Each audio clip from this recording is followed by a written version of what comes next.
ค่ะกราบสวัสดีทั้งช่องของสงกรานต์นะคะมื้อนี้จะมีแนวทางต่ำล่าวของนาดวงมาฝากนะคะพี่น้องนาดวงวันที่14สิงหาคม69บ่ผิดหวังค่ะพี่น้องวันที่14เข้าเลข3ตัวโตดเลยพี่น้องที่14ของนาดวงนะคะเบิงจับคู่ให้1 4ออก4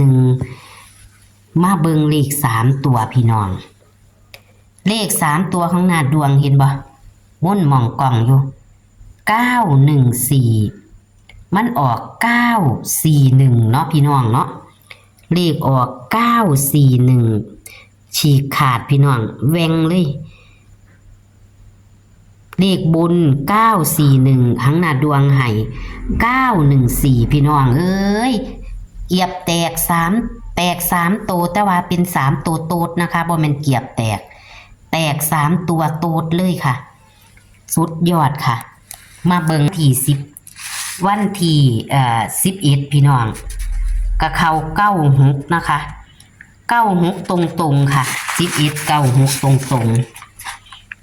มา12ค่ะพี่น้องไฮเกต9ออก97เนาะ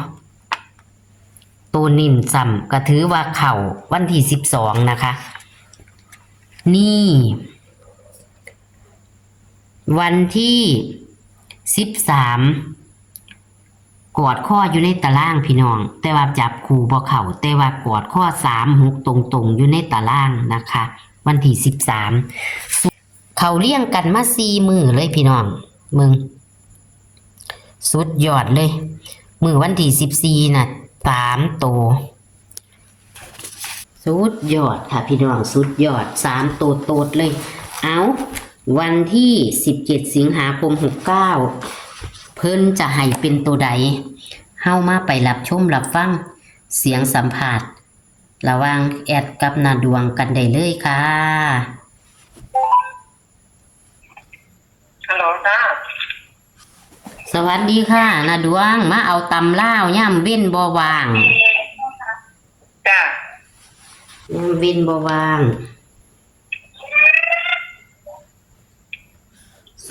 สุดยอดอยู่เนาะเขาแม่แตก3โตดเลยแม่ของเจ้าแม่นบ่วันที่14น่ะจ้าป้าโถ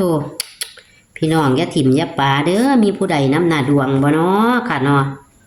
อย่าถิ่มอย่าปาเด้อค่ะมีผู้ใดอยากให้นำชากาแฟกับทักเพิ่นไปได้เด้อค่ะพี่น้องเอ้ยเขา3ตัวโตดเลยให้914ออก941เนาะปาโทพี่น้องจับคู่อีกกะ14ออก41ถึงสิบ่แม่นตัวนิ่นแต่กะบ่หลายหางเนาะค่ะเอามาเอาอีกนะดวงจ้าค่ะมีไปเฮ็ดไปเห็นแล้วจ้าจ้าเฮ็ดแล้วก็เอาเลยเฮา036 814 25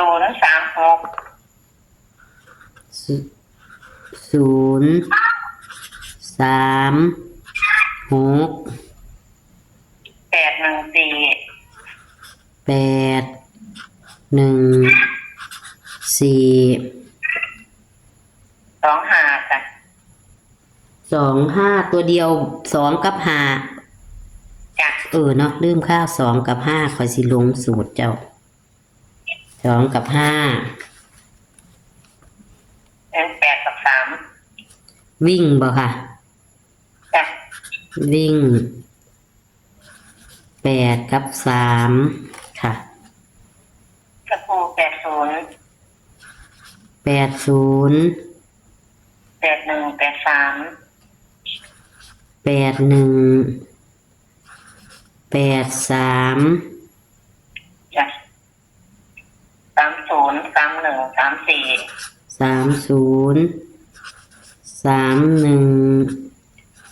34เป็น86กับ45จ้ะ เน้นหยังก็ค่ะ 86กับ45หึ86คือบ่ทันมี กันตัวกัน ตัวกันแม่นบ่86 จ้ะ 45แม่นบ่ค่ะ จ้ะแม่น80กับ34ตัวนี้ตัวกันมีโทรศัพท์ลูกแป๊บนึง80กับ34แม่นบ่น่ะ จ้ะ34จ้ะ ค่ะ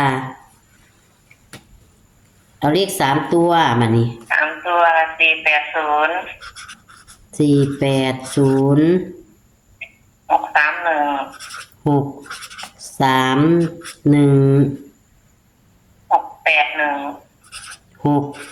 เ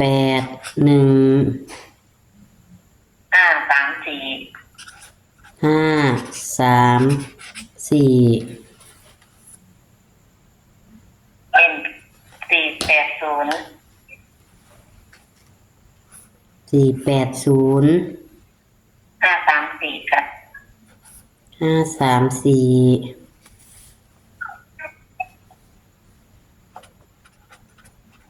ค่ะระวังพี่น้องเลข3ตัวเพิ่นแตก3ตัวโตดแล้วบาดนี้สูตรนี้เจ๋งเลยเข้ามา4มื้อซ้อนแล้วดินาดวงนี่ หามือ หามื้อแล้วแม่นเอาหาบ่เห็นตัวนี้วันจันทร์เป็นวันที่10นี่เนาะ จ้ะ ข่อยหาเห็นแต่วันที่11ข่อยเลยว่ามัน4มื้อจังแท้มันเข้ามาตลอดตัวหันวางซั่นน่ะในอาทิตย์วังหันน่ะนี่มันโทรมาถามอยู่ค่ะถามแล้วเขียนไว้แล้วจักเอาไปใช้เพิ่นว่ายังสิซื้อบ่เห็นเพิ่นว่าเอาคือวางซั่นเนาะบัดนี้ FC ต้องเบิ่งดีๆเด้อค่ะกดติดตามไว้เด้อค่ะ มันจังเห็นคลิปใหม่ๆขึ้นมาหันบ่กดติดตามไว้ก็บ่เห็นล่ะค่ะ FC ก็เลยเพิ่นโทรก็โทรมาถามหลายอยู่เพิ่นก็ว่าแต่โทรมาเอาน้ำเฮาเลยแหมเพิ่นบ่ไปค้นหาเลยแหมจังซี่แหมแล้วคนก็คนบ่เป็นแม่นเพิ่นว่าเพิ่นเฮ็ดบ่เป็นนั่นล่ะเลขวิ่งว่าจะฮะ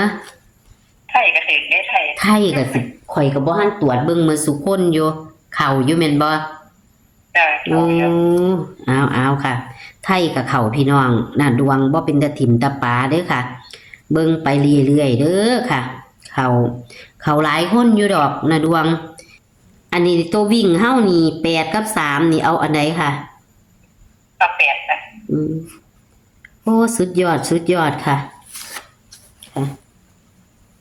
สุดยอดเลยก็ขอขอบคุณนะดวงเด้อค่ะที่ให้แนวทางค่ะขอบคุณค่ะสวัสดีค่ะสวัสดีค่ะเจ๋งมากเลยพี่น้องนึกว่าเขา4มื้อบ่แม่นเขา5มื้อแล้วแต่ว่าหาวันที่10บ่เจอแอดก็เลยหาเห็นแต่วันที่11เริ่มมาบัดใดแท้พ่อตาแม่นเพิ่นเอาสูตรนี้มามันเข้ามาเลยทั้งอาทิตย์เลยบัดใดแท้พี่น้องอย่าถิ่มอย่าป๋าเด้อของตำไทยกับเขาคือกันพี่น้องของไทยของนาดวงกับเขานะคะของไทยของนาดวงกับเขานี่ค่ะเบิ่งอีกค่ะพี่น้องของนาดวง914เด้อค่ะ914ออก941แตก3ตัวโต๊ดเลยนะคะ14ก็ออก41นะคะเลขวิ่ง1ให้นิ่น1กับมา41นะคะพี่น้องน่ะดวงเข่าคักเข่าแน่หามือซ้อนเลยนี่ค่ะพี่น้องเบิ่งค่ะตัวเลขแนวทางของน่ะดวงเด้อแคปหน้าจอเอาค่ะพี่น้องเบิ่งแล้วก็แคปหน้าจอแล้วไปขยายขันตัวน้อยก็เลยเพราะว่ากล้องเฮาซูมได้แค่นี้นะคะ เน้นคือปากกาแดงขีดใต้ค่ะ8034เด้อค่ะพี่น้องจับคู่มี6หางตัวกัน2หางนะคะเลข3ตัวนะคะ480 631 681 534เน้นที่480และก็534เด้อค่ะสำคัญออกเลยแตก3ตัวโตดค่ะพี่น้องขอให้โชคให้มันกำนาดวงในวันจันทร์ที่17ต่ำลาวอีกนะคะอาทิตย์วังหันเข่ามาหามือเลยพี่น้องเอาโชคมันกับนาดวงค่ะสวัสดีค่ะ